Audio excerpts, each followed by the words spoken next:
if you've been listening to me on LBC for the last 4 or 5 years, then first of all, thank you, and sorry. But also, you will probably know my view on the Cass review into the care offered to vulnerable children at the NHS's Gender Identity Service. I've been talking about this for some time at some personal professional cost, because I look at this from the position of a dad who has a daughter. If I were the father of a young girl who was deeply distressed by their own body and was displaying signs of that distress daily, hourly, I would move heaven and earth to get my daughter help. And you would too.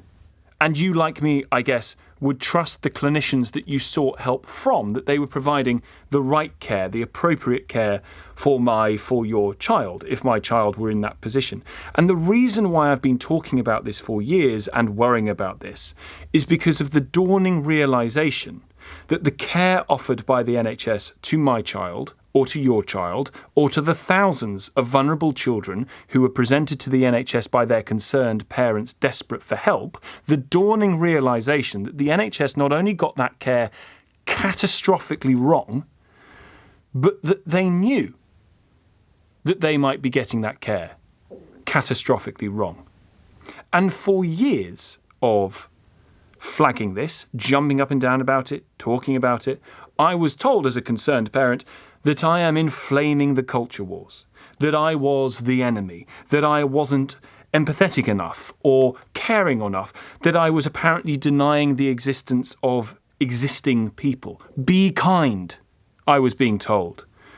But the very people who either deliberately weren't paying attention or who found paying attention too difficult because the questions being asked and the implications of those questions struck at the heart of a modern phenomenon that they are welded to, that objective truth could be made subjective, that feelings can really trump fact, that the lived experience of the individual was the truth. I am born in the wrong body, therefore I am. I am a woman because I feel that I am, and who are you to deny me my feelings?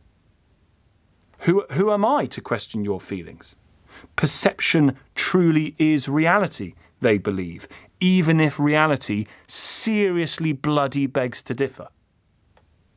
And incredibly, as the worried parent took their child, most often prepubescent girls, to the NHS for help that was needed and is needed, the NHS failed them and ignored repeatedly the clinicians who said for years that they were failing these children, that the NHS was harming children by experimenting on them.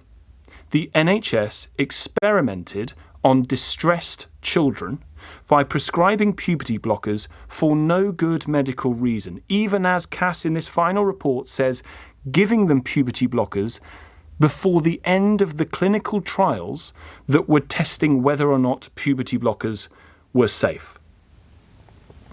So mum and dad are told their daughter can have these drugs, that they will help their child, when really the NHS had a very limited understanding of whether these drugs would help and almost no evidence of what happened to the children who took those drugs.